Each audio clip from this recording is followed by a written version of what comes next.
Nta gbọ́ ni wípé òpópónà náà gbóná ó fẹ́ gbóná jàjèrè.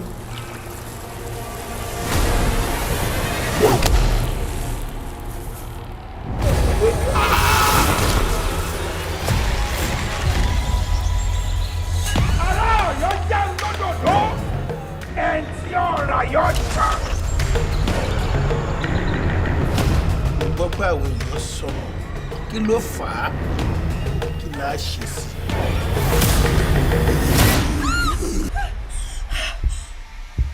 Alákàlà tẹ̀ máa láyè. Èsì tó ò lè fi mí sílẹ̀ pẹ̀lú àwọn àlá mi. Hi guys, this is Relufe TV, and of course this is Relufe Review. And when you see me on Relufe Review, you know it's another movie review. And like I always say, anything that you hear me say here is all based on my personal opinion about the movie. Anything you hear me say about any movie is simply what I think about the movie. My name is Ewa with the double O, and of course I'm not reviewing this movie alone today. I've got the mic mistress with me. Hi, I'm Regina. She already said the mic mistress, and it is a pleasure to review this particular movie with her. Today we're talking Anikulapo. The return, let's say it that way, the return, because I mean, it took so long for this season to come out, and I feel like they should not do that again. They're still going to do it because what they did with this particular season 2, I don't know. So Anikulapo, this one is a Ghoul Awakens, right? It's sequel to the season 2, and the season 1 was Anikulapo Rise of the Spectre, and they're both sequel to the original Anikulapo that we saw. And in the original Anikulapo, we saw Kunle with the power, to raise and do everything right.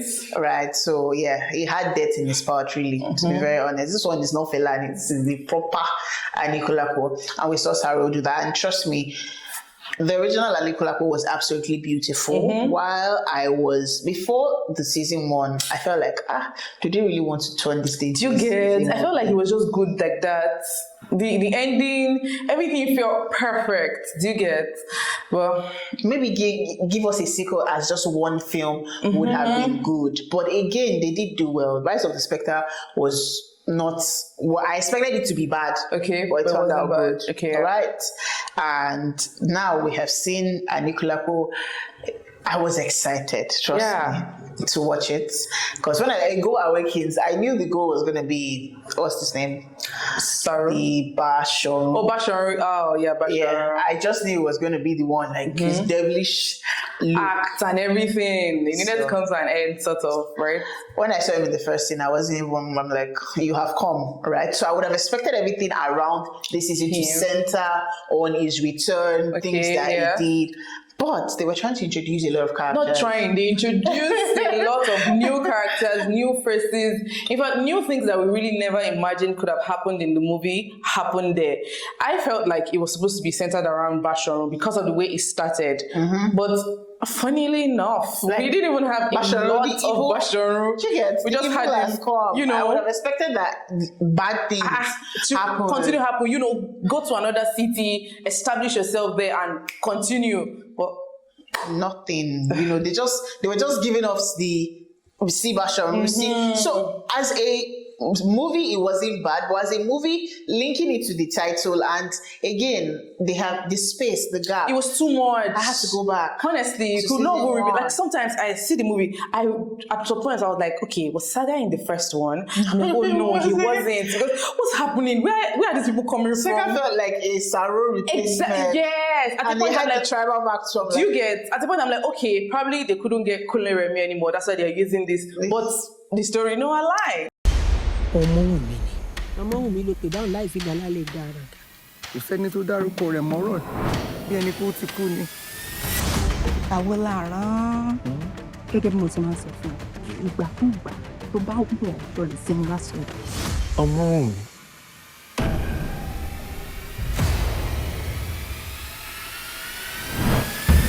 I was expecting Saga to maybe now be the one to marry, and then he's now. And then that fine guy, what's his name?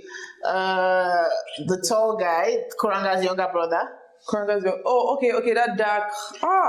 His name. they're supposed to flog us. Right. Honestly, right? So that guy was, when I found out that it was, I thought I saw love, and all of a sudden it just broke their. I thought they loved each other like genuinely. I was seeing the sparks. I'm like, okay, there's romance at the end of the day. But I really didn't get any romance in this film. And then the only little romance was Arolake and her husband. Her husband, yeah. Well, Arolake was really calm in this movie. I was expecting that. Yes, we didn't see much of her, and I was expecting that because she had that mantle to do so many things. I was expecting that probably she still finds a way. She's taking it away. She treats it away, of course, and so she was really broke. Like, she was broke. She was broke, but I mean, her husband was such a sweet man. And her husband is still going to cheat on her with that lady because, I mean, he now joined the band because he could sing, trying to make money. He's earning good money, but at the same time, this lady in question likes him. And so this movie is scattered. We can't even get to... Like, it's just so many things going on, actually. Like, so many things. This moment, you think that, okay, we've not even talked about the fact that there were foreigners taking other people. All in the same movie. When I saw that foreigner part, I'm like, shit. Do you know at the point? So this movie will make sense. Should I continue? Should I pause? Should I go for that?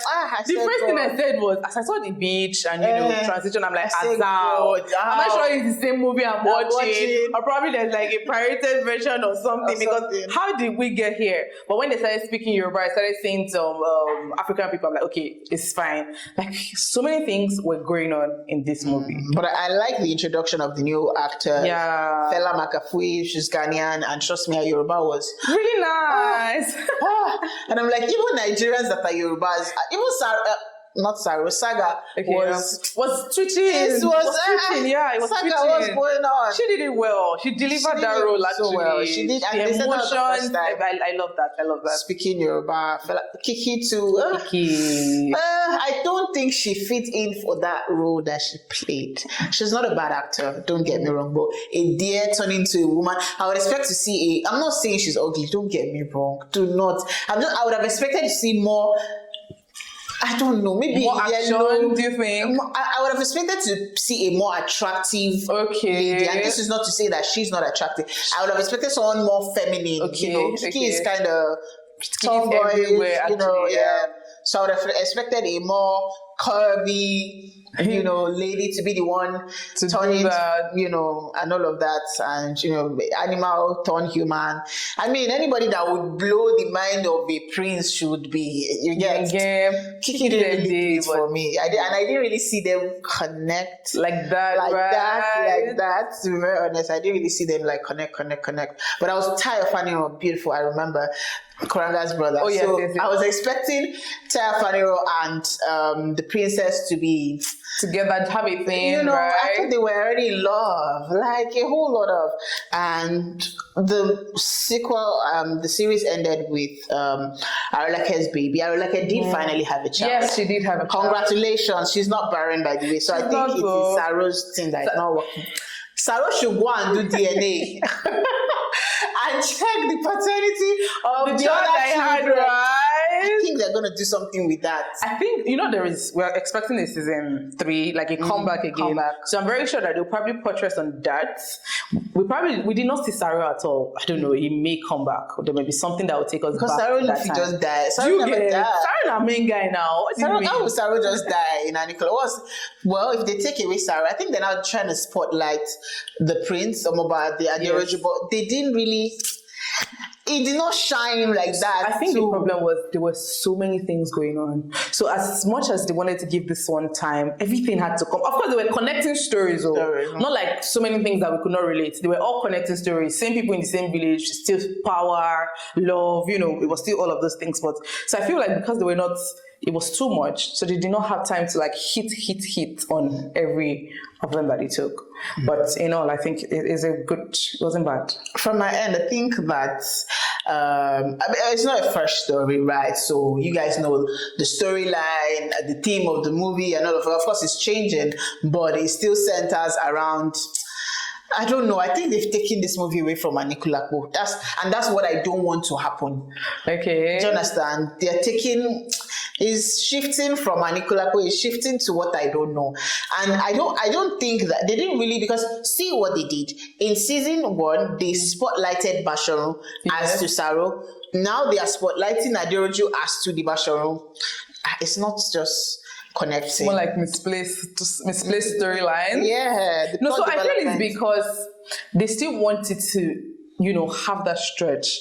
So if they continued on Saro, worst case scenario, we didn't expect so much. For 5 episodes, that was really long. One episode was about an hour, 50-something minutes, everything. But so I think it's quite this is long. even shorter than the last one, yeah, right? I think so. I can't really remember. It's shorter. One episode for some. It's not. I think I just wanted more. Yeah. I wanted more screen time. Like, I just continue. Why did you stop at episode 5? You are starving us, Mr. Kunle Afolayan. And it took so long. You are starving us. Oh my God. If the next one takes so long, I'm not gonna watch it. I'm proud like that. It's true, because I'm telling you, at a point I had to start acting that, okay, was this person here? Because I've forgotten the storyline completely. What I couldn't forget was Saro and Rolake. No, that one lived rent free in my head, right? But the other roles, Basharu, really, I was like, I know Basharu to be very weak. Yes, I knew that he killed Basharu. Finished season 1. Like it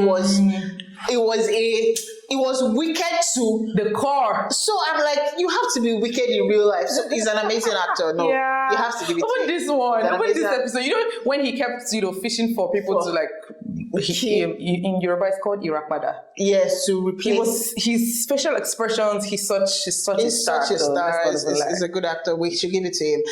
Saga, I don't really think he didn't finish. He didn't kill his role, right? Okay. But I mean, it's not doing badly. Yeah, I'd say it's not doing badly. But overall, from my own end, I think I want to give this movie a 7 over 10. I say it's a must watch. I don't know what the mic mistress says. But from my end, it's a 7 over 10. I think it's a must watch. I think everybody should watch it, especially those that have seen season 1 and watched the original Anikulapo. But after this, if you're tired, you can leave because they are dragging it too much. I think the movie is not bad, actually. I mean, it's really interesting. You laugh, there are emotions, there's still small romance that you can relate with. So I think I'll go with AY and give it 7. Wine sync. Yes. All right, let us know what you think about Anikulapo Ghoul Awakens in the comment section. If you agree with what we have rated it from this end, if you disagree, just anything you think about the movie, if you like the new actors, if you prefer the old actors. For those of you that think Saro should come back, please let us know in the comment box. And of course, don't forget to like, share, and subscribe. Also, share your view on the storyline. Do you think it is in sync and they are still on point from the beginning, or do you think they've derailed a bit? Just let us know. Let's have a conversation in the comment section. All right, so that's a wrap on today's movie review. And yeah, my name is Ewa with the double O, and of course I'll be doing this again on another episode of Relufe Review. All right, my name is Regina, and we'll see you next time. Bye.